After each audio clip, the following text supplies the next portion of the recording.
Good morning. My name's Crystal. I am a dog trainer. I've been training dogs in shelters for about 15 years. I work with fearful dogs, dogs who present as aggressive, dogs who are leash reactive, dog reactive, people reactive. When I'm not training dogs, I am a therapist. I work with people who are diagnosed with PTSD and other trauma-related disorders and anxiety. So I really try to look at both dogs and people through a lens of trauma and life experiences versus this is a bad dog behaving badly or a bad person behaving badly. I try to look at things through a lens of trauma. So for today's video, we are going to go over how to successfully integrate a shelter dog into your home. And I kind of want to paint you a picture of what your dog experiences in the shelter. After the video, there'll be links to other videos of how-to videos of how to do slow introductions, how to work with a fearful dog, how to work with a dog that's leash reactive, how to work with a dog that's uncomfortable around people. Lots of helpful videos for bringing a shelter dog home. So first I want to paint you a picture of what it's like for your dog in the shelter and how the brain handles trauma and processes that shelter environment. So while your dog's in the shelter, as you can see in some of the video clips that we'll show you in just a second, they are either terrified, practicing and rehearsing being barrier reactive because their kennel is their only safe space, and the shelter environment is just so overwhelming for any dog, right? Whether that dog presents as fearful or whether that dog presents as overly excited, the shelter environment is overwhelming.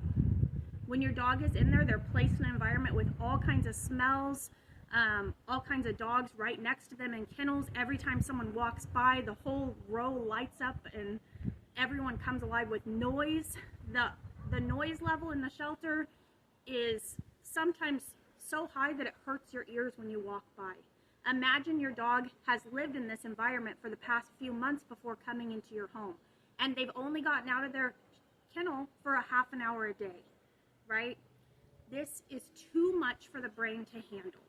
Just like with people who are in environments like, say, a war zone or an environment where they're experiencing violence and trauma, the shelter dogs who are constantly overstimulated and overwhelmed, their brain goes into a mode where when stimulus comes in, it comes into a relay station and it never goes down to that rest and digest, relax, let me think about it mode. It always, for months, goes stimulus comes in, fight, flight, freeze.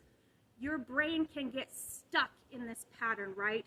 The entire time your dog is at the shelter, which you'll see in the videos, they are not practicing being relaxed, being able to absorb new things in their environment, being able to take things in slowly. They're practicing feeling overwhelmed.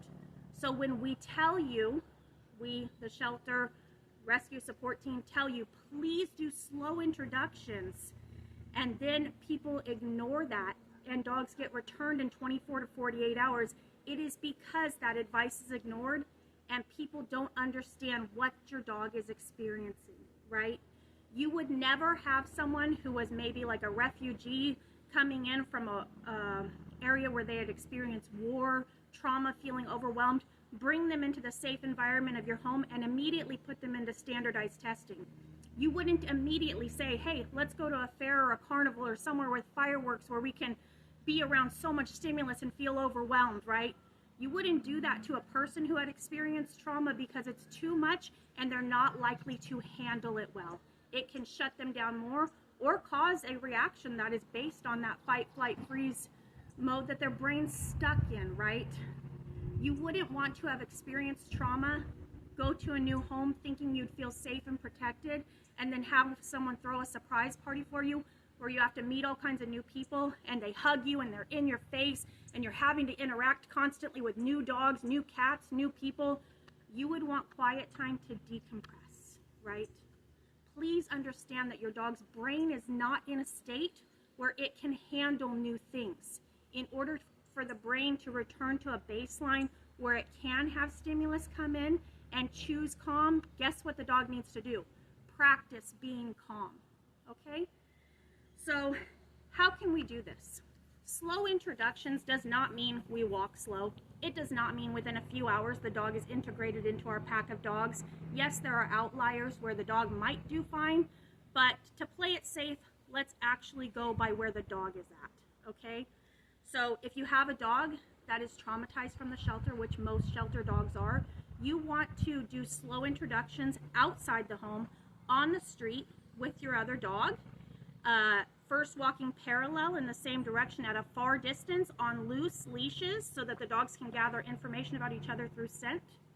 And then as the dogs are calm, walking back and forth, calming down, then you're going to let them meet each other. We'll have a video for this in the shelter series.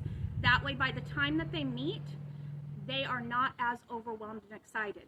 Even after you do slow introductions with your dog and your dog successfully meets your new dog, your dog still needs to be separated from other dogs when not supervised, and they need to keep playtime where it's overwhelming and dogs are in their face and new people are in their face to a minimum for months. Please look up the 3 days, 3 weeks, 3 months rule for shelter dogs.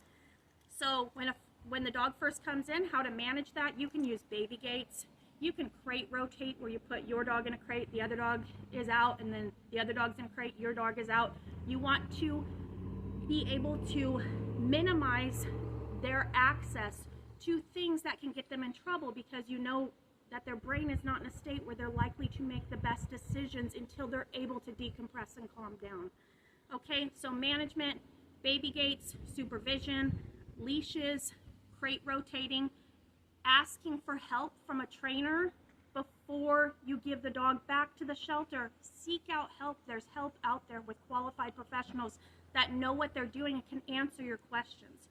We wouldn't just give up on a person, hopefully, after 24 to 48 hours, but people are so willing to give up on a dog within a day. This dog's a bad dog.